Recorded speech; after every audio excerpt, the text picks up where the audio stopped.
Class 3 Science Chapter 6 Birds Part 2. Hello students, welcome to your science class. Today we will read Part 2 of Chapter 6 and we will read the topic feet and claws. Let's start. Just as the beak is important for the bird to feed or catch its prey, a bird's feet and claws help it to catch the eat food and to move about and protect itself. Students, जैसे एक bird के लिए beak important है अपने आप को feed करने के लिए और प्रे को कैच करने के लिए, same as feet and claws are also important for the bird to catch something और eat food, okay, and to protect itself, यानी अपने आप को बचाने के लिए, चलने के लिए, फूड को होल्ड करने के लिए, उसको ईट करने के लिए, सभी वर्क के लिए उसको अपने फीट एंड क्लॉज भी उतने ही इम्पॉर्टेंट हैं, okay. Perching birds. The feet of birds like the sparrow, crow and manna help to perch on a branch or wire. They can even sleep while perching. They have 3 toes in front and 1 backwards. The back toe allows it to grasp the branch and keep it balanced. Students, perching birds. Perching birds are the birds. The feet of these type of birds help them to perch on a branch or wire. देखिए perch का meaning होता है students, जैसे आप लोग अपनी मुट्ठी को बंद करते हैं, सेम एज बर्ड्स अपने जो पर्चिंग बर्ड्स होते हैं वो अपने क्लॉज को ऐसे टाइटली बंद कर सकते हैं, ओके. पेड़ की किसी ब्रांच पर या वायर को वो ऐसे होल्ड कर सकते हैं, लाइक स्पैरो, क्रो एंड मैना. They can even sleep while perching, यानी ऐसे पर्च किए वो सो भी सकते हैं, ठीक है, ऐसे ट्री को होल्ड किए हुए वो सो भी सकते हैं. They have 3 toes in front and 1 backward. उनके 3 टोज तो आगे की साइड होते हैं और 1 बैकवर्ड यानी पीछे की साइड होता है. The back toe allows it to grasp the branch and keep it balance, ठीक है, यानी कि जो बैक टो होता है वो उसको ग्रास्प करने में यानी ब्रांच को टाइटली होल्ड करने में हेल्प करता है, जिससे कि बर्ड का बैलेंस ट्री पर बना रहता है, okay.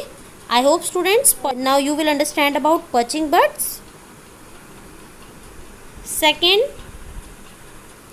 scratching birds. Birds like the hen scratch the ground to catch insects and worms. They have strong legs with 3 toes in front and 1 at the back with strong claws.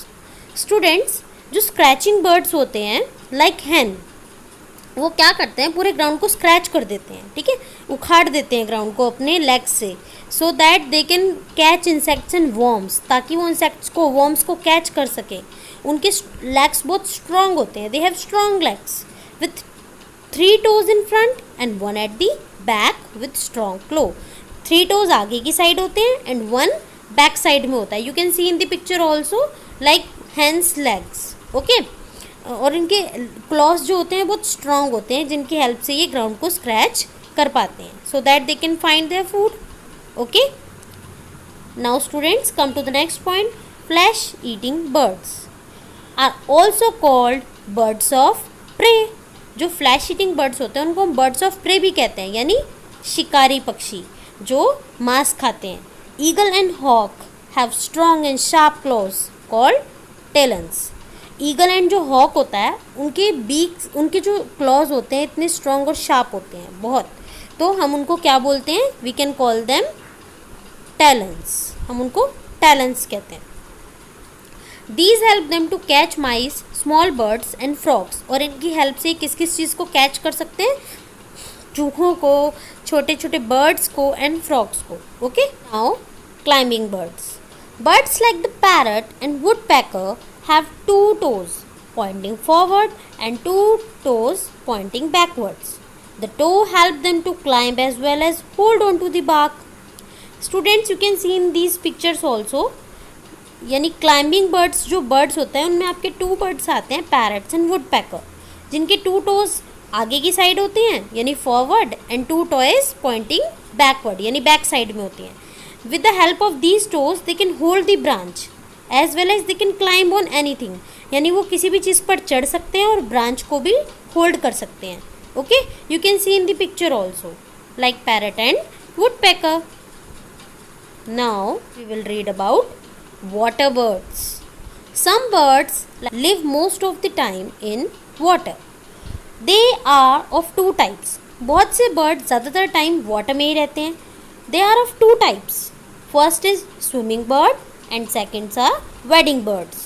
Okay, swimming birds.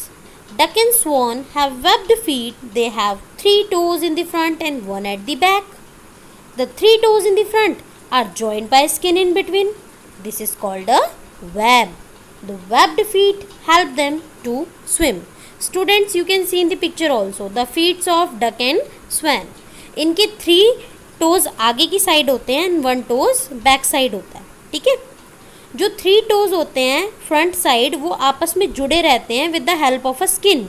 तीनों toes के बीच में skin होती है. इस skin को हम बोलते हैं web. Okay, the webbed feet help them to swim, and with the help of these webbed feet they can swim in the water easily. Okay, पानी में आसानी से तैर सकते हैं with the help of these webbed feet. Second are wading birds. Birds like the cranes and herons have long with spread out toes. They can walk through shallow water. This is known as wading. Students, अब जो bird होते हैं like cranes and Heron's, इनके legs जो होते हैं बहुत long होते हैं, लंबे लंबे होते हैं, और इनके जो टोज होते हैं स्प्रेड आउट, फैले हुए होते हैं. They can walk through shallow water, यानी जहाँ पर कम पानी होता है ये वहाँ पर ईजिली वॉक कर सकते हैं because of this kind of toes and legs. So this is known as wading. तो इनका जो शेलो वाटर पर चलना है इसको हम कैसे जानते हैं? This is known as wading. Okay, I hope student these points are clear to you. This is the page number 33 of your book. Now come to the next page, page number 34. Flightless birds. Birds like the ostrich, emu cannot fly. They are called flightless birds. They have strong legs and feet. Ostrich has 2 toes on each foot. It can run very fast and even jump easily. It is called the camel bird. You can see in these pictures also the feet of ostrich and emu. Students, emu and ostrich are the birds they cannot fly, so that's why we call them flightless birds. यानी emu and ostrich उड़ नहीं सकते हैं तो इसलिए हम उनको बोलते हैं flightless birds, यानी कि जो कि birds उड़ नहीं सकते. They have strong legs and feet. इनके जो legs और feet होते हैं बहुत strong होते हैं. Ostrich have 2 toes on each foot. Ostrich के दोनों फुट में 2 टोज होते हैं. It can run very fast, even jump easily. ये बहुत तेज़ी से भाग सकता है और बल्कि जंप भी कर सकता है बहुत आसानी से. It is called the camel bird. इसीलिए हम ऑस्ट्रिच को कैमल बर्ड भी कहते हैं. We can call ostrich as camel bird. Okay, I hope flightless birds are clear to you now. Now we will read about feathers of birds. A bird's body is covered with feathers. The feathers are mainly of 3 types. Students, जो bird की body होती है ये हमने starting में भी पढ़ा है कि फुली वह feathers से covered रहती है. And there are 3 types of feather in the bird's body. Main 3 types के feather होते हैं. You can see in the picture also. First type of flight feather, second are down feather, and third are body feather. Students, flight feather are long and flat. They are present in the wings and tail. जो flight feathers होते हैं ये बहुत लंबे होते हैं और flat होते हैं. ये कहाँ पर प्रेजेंट होते हैं? बर्ड की विंग्स में एंड टेल में, पूंछ में और पंखों में. These feathers help them to fly. और ये feathers बर्ड्स को फ्लाई करने में हेल्प करते हैं. Down feathers are soft and fluffy all over the body. जो डाउन feathers होते हैं बहुत मुलायम होते हैं, बहुत फ्लफ़ी होते हैं पूरी बॉडी पर. They keep the bird warm. ये बर्ड को वार्म रखते हैं, गर्म रखते हैं. Body feathers cover the entire body of the bird. जो बॉडी feathers होते हैं, थर्ड टाइप ऑफ feather, ये बर्ड की पूरी बॉडी को कवर अप रखते हैं. ठीक है, उसको कवर करके रखते हैं. So these are the 3 types of feathers of the bird on the bird's body. Okay students, today we will read up to this topic only. I hope all these topics are clear to you. Your homework is to watch this video again and read all the topics we have covered in this video. If you have any query, you can ask me. Till then, thank you and have a nice day.